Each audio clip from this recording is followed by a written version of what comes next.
Today is Thursday, September 19th, and today is actually National Teach Ag Day.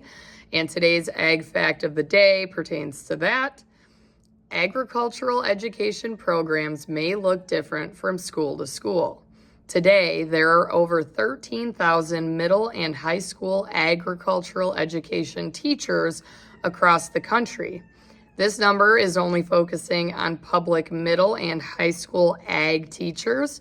This does not include community colleges or other instructors like 4-H or cooperative extension. While I was looking up the numbers for this fact, originally I came up with 11,000, which came from the National Association of Agricultural Educators website, but I figured that number was probably not accurate, so I did a little bit more research and I came up with the number of 13,000.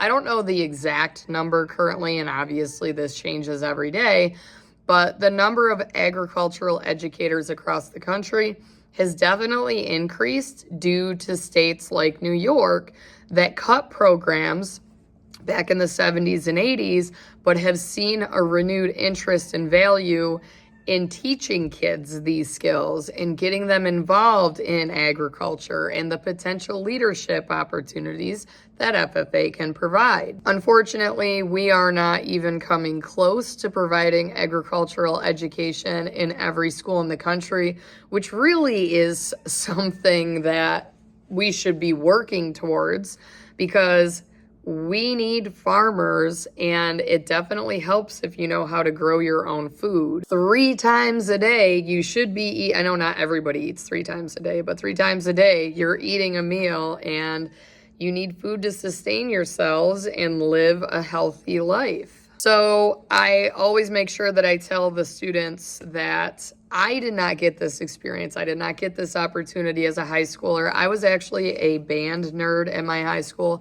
I did everything music related because I didn't have anything that I could really connect to.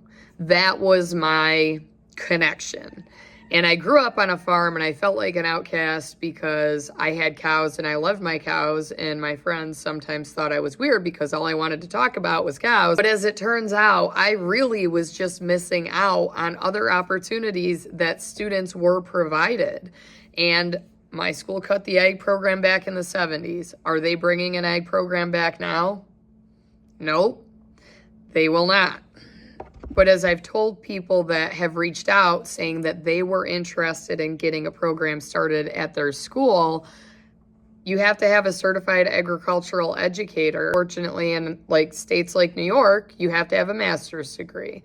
You also need to make sure that you have administrators on board, because especially as the program I'm currently at has demonstrated, an administrator can make or break your program. The superintendent that this school had back in 2010 tried to cut the program. And then the superintendent that hired me was the one breathing fresh air into the program and trying to get it reinvigorated. Had it not been for that superintendent switching schools when she did, this would not have existed. This barn that I'm sitting in, me being here at this school in front of these kids, the opportunities that we're providing, we wouldn't be here if it was not for her.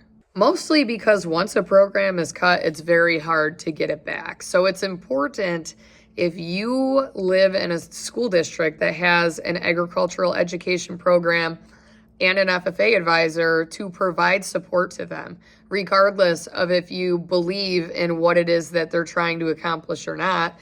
As this fact states, ag programs look vastly different, and oftentimes it capitalizes on the strengths of that educator, especially if it's only a 1-teacher program. It capitalizes on the strengths of that educator. They will feel more comfortable educating on the topics that they are professionals in. And I've heard stories of ag teachers out west that are just not livestock showing people and being drugged through the mud by the community members and being talked horribly about behind their back. Meanwhile, they have a very demanding job, and it's just a horrible thing. So if you don't agree with what your ag teacher is doing with their program, that's fine. But if you value that and you value the opportunities that FFA is providing, you need to show support. Changes from teacher to teacher. If you have a teacher that's been at your school for 40 years and then they retire and a new teacher comes in, there's nothing to say that they can't change that program.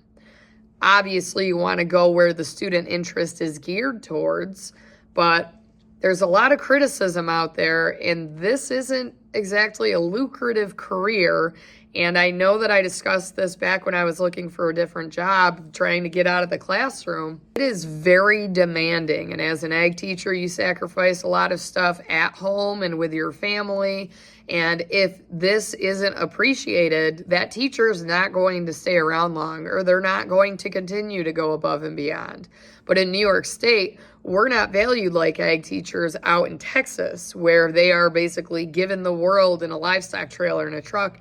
Oh my God, if we got that, I already have some people in this school that don't love me for God knows what reason. I've already got the target on my back. I don't need any help. And if I had facilities like what other people have, yeah. The barn here is nice, but the barn was not a burden on the taxpayers. It was capital project funded, so it was funded through the state. Some people are critical of this barn, but honestly, it's been several years since I've heard of people saying mean things about me. I don't ever hear it, and my kids never say anything bad that I know of. When I first started here, I think I was pretty much called the devil, but I got through it, and now I've built up this program, and it's phenomenal, and we have a barn, and we have a very active FFA chapter. We're getting leaders out at the state level. We've had district presidents the last 2 years. So it is possible to make something out of a program, but you just have to be willing to open your mind and not be so closed-minded when it comes to what agriculture looks like. I fought the battle that agriculture didn't look like the things I was trying to teach my first year here.